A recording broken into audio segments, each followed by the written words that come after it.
আজি শোণিতপুৰ জিলাৰ জামুগুৰিহাটৰ জীয়াভৰলী নৈৰ পাৰত থকা মিচিং সম্প্ৰদায়সকলৰ বসতিপূৰ্ণ অঞ্চল বামুণীপামত গাঁৱত উপস্থিত হয় অসমৰ জনপ্ৰিয় ইউটিউবাৰ ডিম্পী বৰুৱা। ডিম্পুৱে মিচিং জনগোষ্ঠীৰ লোকসকলৰ পৰম্পৰাগত খাদ্যৰ কিছু সোৱাদ ল'লে।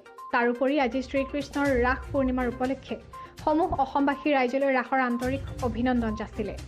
মিচিং পৰম্পৰাগত খাদ্যৰ সোৱাদ লৈ ডিম্পুৱে বিশ্বনাথ চাৰিআলিৰ এখন ৰাসত মুখ্য অতিথিৰূপে অংশগ্ৰহণ কৰিব বুলিও কয়।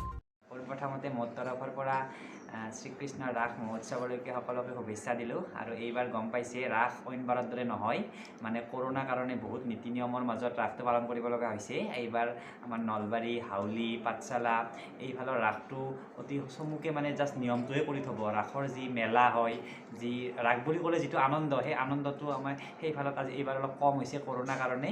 আৰু তো মই এইবাৰ প্ৰথমবাৰৰ কাৰণে মানে আপাৰ আছাম নপৰে ঠিক, মানে অলপমান মিডিল আছামত ৰাস চাব আহিছোঁ। বিশ্বনাথ চাৰিআলিৰ ৰাস, বিশ্বনাথ চাৰিআলিত 3খন ডাঙৰ ৰাস হয় বুলি শুনিছোঁ। এখন লেহু গাঁৱত হয়, এখন ক'ৰবাত তাত মানে হয় আৰু মই নাম নাজানোতো, আজিলৈকে বিশ্বনাথ চাৰিআলি গৈয়ে পোৱা নাই। তো তাত যাম বুলি ভাবিছোঁ আৰু তাত কেনেকুৱাকৈ ৰাস পাতে মই চাম আৰু লগতে ভিডিঅ' বনাম বুলি ভাবিছোঁ। আৰু বিশ্বনাথ চাৰিআলি গৈ থাকোঁতে ইয়াত সোমালোঁ, ইয়াত এইখিনি বালিপাৰা জীয়াভৰলীৰ কাষত বালিপাৰা এইখন এখন মিচিং গাঁও হয়। মোৰ বন্ধু এজন আছে ইয়াত, তো ইয়াত আহি পিনে মানে ধুনীয়াকৈ মিচিং চলা জ্বালা পিন্ধিলোঁ আৰু পুনৰ একবাৰ সকলোলৈকে মানে ৰাসৰ শুভেচ্ছা দিলোঁ। ভালদৰে কৰোণাৰ নীতি নিয়ম মাস্ক চাস্ক মাৰি চেনিটাইজাৰ লগাই ভালদৰে ৰাসটো উপভোগ কৰক। ঠিক আছে।